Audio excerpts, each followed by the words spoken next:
दोस्तों, middle east के इलाके में इजरायली सेना ईरान के खिलाफ एक घातक प्लान बना रही है। सीरिया में असद के सरकार जाने के बाद इजरायली फोर्सेस गोलान हाइट्स के इलाके से भी आगे घुस गई हैं और अब सीरिया की राजधानी दमास्कस से सिर्फ 30 किलोमीटर की दूरी पर है, या शायद और भी पास। इजराइल केवल मैदान के रास्ते नहीं घुसा है, बल्कि उसने हवाई रास्ते से भी सीरिया में भयंकर तबाही मचाई है। इजरायली जेट्स ने सीरिया में घुसकर केमिकल वेपन साइट्स और बाकी एडवांस हथियारों को तबाह कर दिया ताकि ये दूसरे ग्रुप्स के हाथ न लगे। इजराइल ने दमास्कस के मेजा एयरबेस के पास धमाके किए तार्तुस के पास की गई। उसकी एयर स्ट्राइक इतनी ज्यादा पावरफुल थी कि इलाके में 3 मैग्नीट्यूड का भूकंप आ गया था। इजरायलियों ने सीरिया के हेलीकॉप्टर्स, जेट फाइटर्स और मिसाइल्स ठिकानों को तबाह कर दिया है। इसके अलावा सीरिया के दूसरे इलाकों अलेप्पो, कामिशली, लताकिया, कुनेत्रा, हमा होम्स में भी कई टारगेट्स को हिट किया। कुल मिलाकर 480 से ज्यादा टारगेट्स को तबाह किया है, जो इजरायल के इतिहास का सबसे बड़ा ऑपरेशन कहा जा सकता है। इस तबाही की वजह से अब सीरियन मिलिट्री की 80% के आसपास ताकत बर्बाद हो चुकी है। लेकिन इजराइल ने तबाही यूं ही नहीं मचाई है। कैस्पियन रिपोर्ट के मुताबिक इसके पीछे है उसका ये खतरनाक प्लान, जिससे वो अकेले बिना अमेरिका की मदद लिए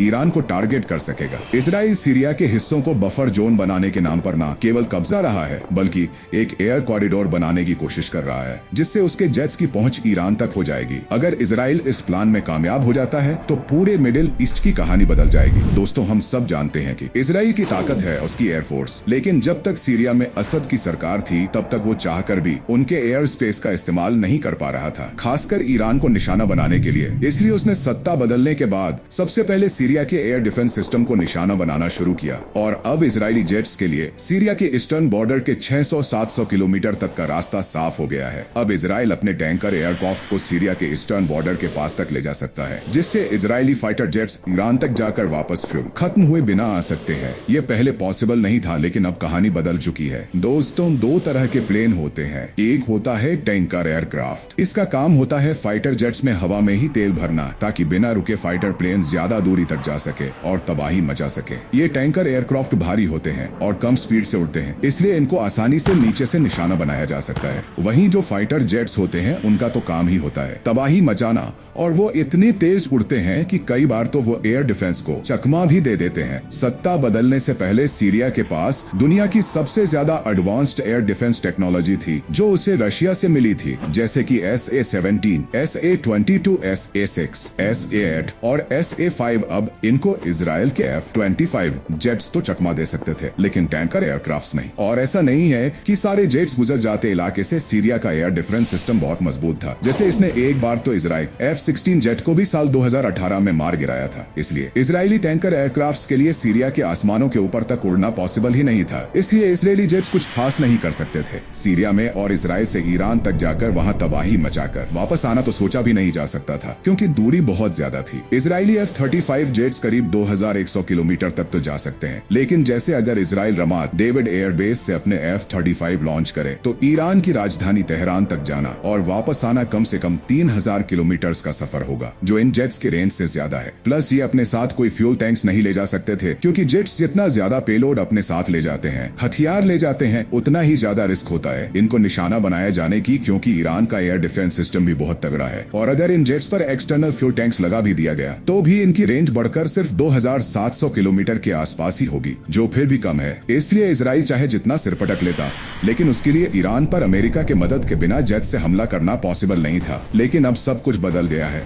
अब सीरिया के एयर डिफेंस को इजराइल ने तबाह कर दिया है। इजरायली एयर डिफेंस फोर्स ने कहा है कि उसने सीरिया के 80% short to medium range SA-22 systems और 90% मीडियम रेंज के SA-17 सिस्टम्स को तबाह कर दिया है। हालांकि ये कभी भी इजराइल के F-35 के लिए थ्रेट नहीं थे, लेकिन ये सिस्टम हवा में तेल भरने वाले टैंकर्स के लिए बहुत ज्यादा खतरनाक थे। अब जब सिर्फ कुछ एयर डिफेंस सिस्टम ही सीरिया में बचे हैं, तो इजराइल ने एक एरिया कॉरिडोर खोल दिया है, जिससे उसकी एयरफोर्स फ्रीली मूव कर सकती है, इंक्लूडिंग टैंकर एयरक्राफ्ट्स। मतलब अब इजरायली एयरफोर्स 600-700 किलोमीटर और ज्यादा सीरिया के ईस्टर्न एज पर जा सकती है। वहां जाने के बाद इजराइल के टैंकर एयरक्राफ्ट्स वहां फाइटर जेट्स में तेल भर सकते हैं और दूर तक जाकर टारगेट पर निशाना लगा सकते हैं। टेक्निकली अब इजरायली जेट्स रमात डेविड एयरबेस से उड़कर सीरिया को क्रॉस करके इराक के ऊपर से ईरान में जाकर मिलिट्री और न्यूक्लियर फैसिलिटीज को तबाह कर सकते हैं, और इसके बाद ये जेट्स फिर से सीरियन एयर स्पेस में आकर टैंकर एयरक्राफ्ट से तेल भरवा कर इजराइल वापस लौट सकते हैं। ऐसा इजराइल पहले भी कर चुका है, जब साल 2009 में इजरायली जेट्स ने सूडान में जाकर एक कॉन्वॉय पर स्ट्राइक की थी, क्योंकि वो ग्रुप हमास को हथियार सप्लाई करता था। ईरान तक इजराइल की पहुंच न होना उसके लिए बहुत मुश्किल की बात है, लेकिन अब उनकी पहुंच ईरान के सभी इम्पोर्टेंट ठिकानों तक हो गई है। जैसे वो चाहे तो IRGC के ठिकानों, हथियारों के ठिकानों, सीक्रेट न्यूक्लियर प्रोग्राम के अड्डों और यहाँ तक कि सुप्रीम लीडर खामेनेई को भी निशाना बना सकते हैं। अब क्योंकि अमेरिका को नया राष्ट्रपति ट्रंप मिल गया है, तो नेतन्याहू के लिए अमेरिका के खिलाफ मिशन लॉन्च करना और भी आसान हो जाएगा, क्योंकि ट्रंप ईरान को पसंद नहीं करते हैं। पिछली बार जब प्रेसिडेंट बने थे तो ईरान को काफी परेशान किया था ट्रंप ने, और हो सकता है कि साथ जंग में अमेरिका भी उतर जाए, क्योंकि ईरान की प्रॉक्सी आर्मीज काफी वक्त से इजराइल और अमेरिका को परेशान कर रही है। हमास, हिजबुल्लाह और अब हुथी का नेटवर्क ईरान के इशारे पर इजराइल और USA को टारगेट कर रहा है। ईरान के पास सीरिया जैसा देश था, जहां से ईरान अपनी सबसे तगड़ी प्रॉक्सी आर्मी हिजबुल्लाह को कंट्रोल करता था, पैसे देता था, हथियार पहुंचाता था। अब अगर इजराइल आगे कदम बढ़ाता है तो ईरान हिजबुल्लाह को भी इजराइल के ठिकानों पर मिसाइलें बरसाने के लिए कहेगा। हिजबुल्लाह के पास साल 2018 में 1,30,000 के आसपास रॉकेट्स और मिसाइल्स होने का अनुमान था, लेकिन जून 2024 में ईरान की कुद्स फोर्स के एक ऑफिसर ने बताया था कि हिजबुल्लाह के पास 1 मिलियन से ज्यादा रॉकेट्स और मिसाइल्स है। अब चाहे ये सच है या नहीं, लेकिन इतना तो है कि हिजबुल्लाह के पास मिसाइलों का जखीरा तो है, और ये बात इजराइल को भी मालूम है। इसलिए तो हमास के बाद इजराइल ने हिजबुल्लाह को तबाह करने के लिए पूरा नेटवर्क लगा दिया था। अब भले ही इजराइल ने हिजबुल्लाह के लीडर को खत्म कर दिया है और अपने लोगों को सिस्टम में घुसा दिया है, लेकिन अभी भी हिजबुल्लाह के पास में काफी हथियार, गोला बारूद बचा हुआ है, और फिलहाल उसके लड़ाके अंडरग्राउंड चल रहे हैं। अब हिजबुल्लाह का ना होना मतलब ईरान के लिए डायरेक्ट खतरा है, इसलिए ईरान जल्द से जल्द हिजबुल्लाह के नेटवर्क को मजबूत करेगा। इसलिए वो पूरी कोशिश करेगा कि ईरान से वो हिजबुल्लाह को सपोर्ट पहुंचाए। इस बात को इजराइल भी जानता है, इसलिए नेतन्याहू ने अपनी आर्मी को सीरिया के गोलान हाइट्स वाले इलाके से अंदर घुसा दिया और कहा कि ये कुछ दिनों के लिए ही है। We gave the Israeli army the order to take over these positions to ensure that no hostile force embeds itself right next to the border of Israel. This is a temporary defensive position until a suitable arrangement is found. लेकिन Israel की हर हरकत बहुत सोची समझी होती है। दरअसल अगर गौर करेंगे तो पाएंगे कि जिन इलाकों को इजरायली सेना ने कब्जाया है वो कोई छोटा इलाका है नहीं, बल्कि वो गाजा के साइज से भी 2 गुना ज्यादा है, और इजराइल आसानी से इस इलाके को खाली भी नहीं करेगा। उसकी वजह इजराइल जो बता रहा है कि सीरिया में अभी नई सरकार है और लड़ाके कहीं इजराइल को टारगेट ना कर दे, इसलिए वो एक बफर जोन बनाना चाहता है सीरिया और इजराइल बॉर्डर पर, और ये कुछ समय के लिए ही है। लेकिन इजराइल का असली इरादा था माउंट हर्मन पर कब्जा, जिसको चुपके से सीरिया के अंदर घुसकर इजराइल ने अपने कब्जे में ले लिया है। 2814 मीटर्स की ऊंचाई वाला माउंट हर्मन इजराइल के लिए स्ट्रेटेजिकली बहुत इंपॉर्टेंट है। आइए समझते हैं कैसे। दरअसल ज्यादा ऊंचाई वाले पहाड़ों की वजह से उसके पार देख पाना, रडार लगा पाना लगभग इम्पॉसिबल होता है, और क्योंकि रडार के सिग्नल ब्लॉक हो जाते हैं, इसलिए पहाड़ के इस तरफ से इजराइल कुछ नहीं देख पाता था, और ईरान इसी माउंट हर्मन के पीछे से हिजबुल्लाह को हथियार और बाकी सपोर्ट्स भेज देता था। अब क्योंकि ये इलाका सीरिया में था, इसलिए इजराइल चाहकर भी कुछ नहीं कर पाता था, और ईरान जब मर्जी रोड के रास्ते तो कभी नीचे जहाज उड़ाकर, कभी ड्रोन से हिजबुल्लाह को सपोर्ट पहुंचाता था, और इजराइल का रडार उसे पकड़ नहीं पाता था।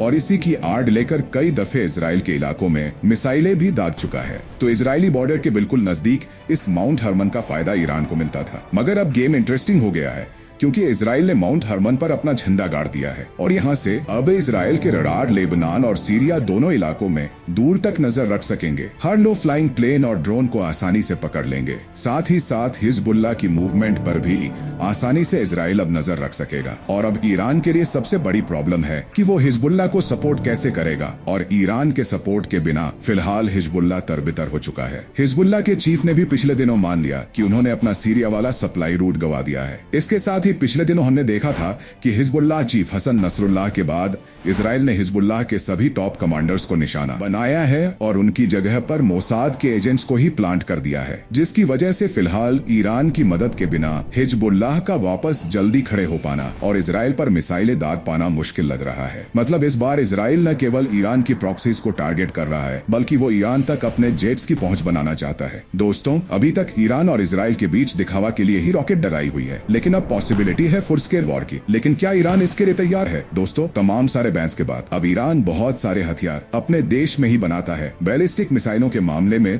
तो बहुत आगे जा चुका है। 2000 किलोमीटर तक मार्क करने वाली मिसाइलें उसके पास है। 10 लाख के आसपास ईरान के पास सैनिक हैं। ईरान के IRGC को मिडिल ईस्ट के सबसे काबिल फोर्सेस में से एक माना जाता है। ईरान ने मिसाइलों के बाद अब ड्रोन्स बनाने भी शुरू कर दिए हैं। ईरान आंकड़ों में इजराइल से बहुत ज्यादा है। ईरान के पास 3700 टैंक्स है। उसके मुकाबले इजराइल के पास 1650 टैंक्स है। हालांकि इजरायली टैंक्स बहुत ज्यादा एडवांस्ड हैं, लेकिन जंग में नंबर्स भी बहुत मैटर करते हैं। इसके अलावा आर्टिलरी और रॉकेट आर्टिलरी में भी इजराइल से काफी आगे है। पर्शियन गल्फ में ईरान की नेवी तैनात है, जो आगे नंबर में बहुत ज्यादा है इजराइल से। दोनों का डिफेंस बजट लगभग बराबर ही है। एयरफोर्स की बात करें तो ईरान के 350 फाइटर जेट्स के मुकाबले 600 से ज्यादा फाइटर जेट्स है इजराइल के पास। लेकिन ईरान ने अपने ड्रोन टेक्नोलॉजी को काफी स्ट्रॉन्ग कर लिया। और दोस्तों, ईरान का एयर डिफेंस सिस्टम भी बहुत एडवांस है। जैसे उसके पास लॉन्ग रेंज के लिए रूस का दिया हुआ S-300 एयर डिफेंस सिस्टम है। उसका अपने देश में बनाया हुआ बावर 373 है, जिसकी रेंज 300 किलोमीटर तक है। इसी तरह कोरदाद सीरीज का शार्ट और मिड रेंज का एयर डिफेंस सिस्टम भी है इसके पास, जिससे साल 2019 में अमेरिका का ड्रोन मार गिराया था ईरान ने। इसके अलावा रूस का दिया हुआ टॉर M1 भी है, जो शार्ट रेंज में काम करता है। और पॉसिबिलिटी ये भी है कि अगर इजराइल अपने जेट वाले प्लान पर आगे बढ़ता है तो हो सकता है कि रशिया और चाइना से ईरान को और सपोर्ट मिले। जैसे रशिया ने S-400 दे दिया, तब तो इजरायली जेट्स के लिए भी बहुत मुश्किल हो जाएगी। और जो सिस्टम अभी ईरान के पास है वो भी कितना काम करेगा। इसकी टेस्टिंग तो तभी होगी जब इजराइल ईरान में घुसेगा। अब आप क्या सोच रहे हैं? क्या इजराइल के जेट्स ईरान में स्ट्राइक करके वापस लौट सकते हैं, या फिर ईरान ही उन्हें तबाह कर देगा? कमेंट सेक्शन में लिखिए और चैनल को सब्सक्राइब करना ना भूलें। जल्द मिलते हैं दोस्तों एक नई वीडियो में एक नए टॉपिक के साथ।